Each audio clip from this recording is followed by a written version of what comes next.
ఈ యుద్ధం కంటే కూడా ఈ వాటర్ ట్రీటీని అబేయన్స్‌లో పెట్టడం వాళ్ళకి చాలా ఇబ్బందికరం. చాలామంది మన దేశంలో మోడీని విమర్శించే వాళ్ళు ఏమంటారంటే, "మన వాటర్‌ని ఆపలేం కదా! అది ఎళ్ళిపోతుంది కదా!" అని. అంటే ఇదేందంటే లోతుపాతులు తెలుసుకోకుండా మోడీని విమర్శించే బ్యాచ్ వీళ్ళు. నిజానికి ఏందంటే వాటర్‌ని ఆపలేమనేది కరెక్టే గానీ, మనం కొద్దిగా ఆపి గబుక్కని ఎక్కువ వదిలామనుకో, మొన్న అదే కదా జరిగింది. చెనాబ్ నదిలో ఎండిపోయింది. సడెన్‌గా వాటర్ వదిలేసరికి వాళ్ళకి వరదలొచ్చాయి.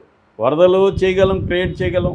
అట్లాగే మనకు సంబంధించిన ఇన్ఫర్మేషన్ ఈ వాటర్‌కి సంబంధించిన అనేక ప్రాజెక్టులకు సంబంధించిన ఇన్ఫర్మేషన్‌ని ఇచ్చిపుచ్చుకునే వ్యవహారాలు కూడా ఈ ట్రినిటీలో ఉంటది. అవన్నీ ఆపేసాం. వాళ్ళ ఇంజినీర్లు దీన్ని మన భూభాగంలోకి రావడం ఇంతకుముందు జరిగేది వాటర్‌కి సంబంధించి. అవన్నీ మానేస్తే వాళ్ళకి కన్‌ఫ్యూజన్ వస్తుంది. ఎప్పుడు వాటర్ ఆపుతారు, ఎప్పుడు వదులుతారో తెలియని ఒక కన్‌ఫ్యూజన్‌లో వాళ్ళు ఉంటారు. సో పంటలేసుకోవాలా లేదా? వాటర్ నమ్మాలా లేదా? 80% అగ్రికల్చరు దీంతో డిపెండ్ అయింది. పవర్ ప్రాజెక్ట్స్ ఉన్నాయి, ఇండస్ట్రియల్ వాటర్ ఉంది, తాగునీరు ఉంది. ఇవన్నీ దెబ్బ కదా వాళ్ళకి. అందుకని వాళ్ళు ఆ బింకాలు, బేరాలు పోయారు. ఇన్ని రోజులు డ్రామా చేశారు. ఇప్పుడు కాలబేరానికి వచ్చినట్టు కనిపిస్తుంది. మోడీ ప్రభుత్వం కూడా ఏంది, వాళ్ళతో పాకిస్తాన్ని మనమేమి శత్రు దేశంగా పరిగణించట్లేదు. పాకిస్తాన్ నాశనం అయిపోవాలని కోరుకోవట్లేదు, యుద్ధం కోరుకోవట్లేదు. యుద్ధం అనేది ఏ చిన్న దేశంతో యుద్ధమైనా కూడా పెద్ద దేశానికి కూడా ఇబ్బంది. గతంలో చూస్తున్నప్పుడు అమెరికా వియత్నంతో వారు చేసిన, అమెరికా ఆఫ్ఘనిస్తాన్లో వారు చేసిన, ఈవెన్ పాలస్తీనాతో ఇజ్రాయెల్ ఎప్పటి నుంచో వారు చేస్తున్న అనేక మన లేటెస్ట్గా రష్యా ఉక్రెయిన్తో చేస్తున్న చిన్న దేశాల వల్ల పెద్ద దేశాలు కూడా నష్టం జరుగుతుంది. ఒకటి మిలిటరీ పరంగా మన వాళ్ళు కూడా అనేక మంది చనిపోతారు. మొన్న ఆయన కూడా ఎయిర్ మార్షల్ భారత్ చెప్తున్నాడు కదా, కంబాట్ అంటేనే లాసెస్ ఉంటాయని చెప్తున్నాడు ఆయన.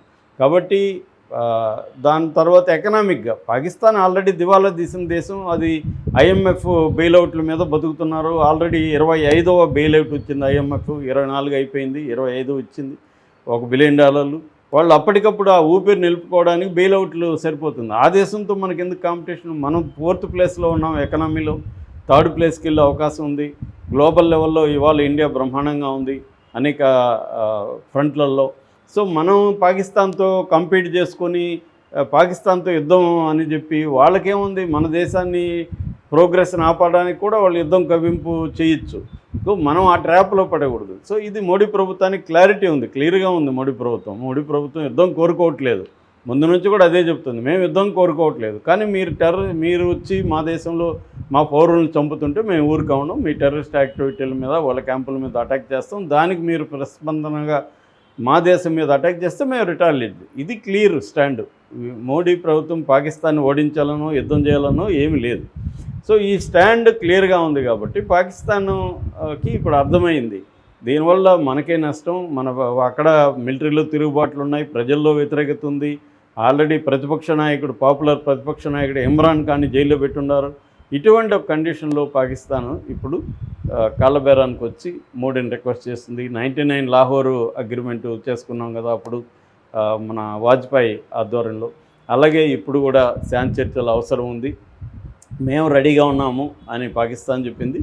ఇప్పుడు దీనికి ఇండియా ఎలా స్పందిస్తుందో చూడాలి. ఎందుకంటే ఇండియా స్టాండ్ మొన్ననే క్లియర్గా చెప్పాడు కాబట్టి మోడీ.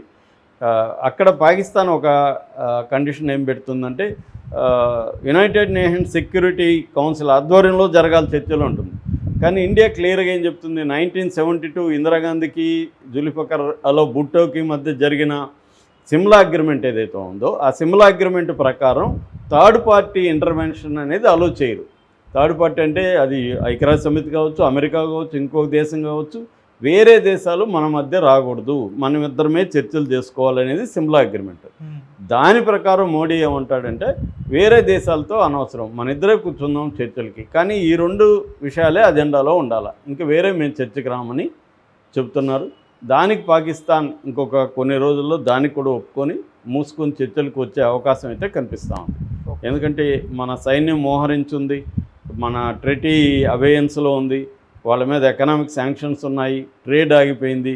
దీనివల్ల ఖచ్చితంగా పాకిస్తాన్ పైకి ఎన్ని బేరాలు పోయినా పాకిస్తాన్కి నష్టం తప్ప. ఎందుకంటే ఇవాళ అమెరికా ఇండియాని కంట్రోల్ చేసే స్థితిలో లేదు. ఫర్ ఎగ్జాంపుల్ లేటెస్ట్గా చైనాలో ఉన్న యాపిల్ పెట్టుబడుల్ని చైనా నుంచి విత్డ్రా చేసుకుని ఇండియాలో పెడతామంటే ట్రంప్ ఏమన్నాడు, పెట్టకని నేను బెదిరించాడు.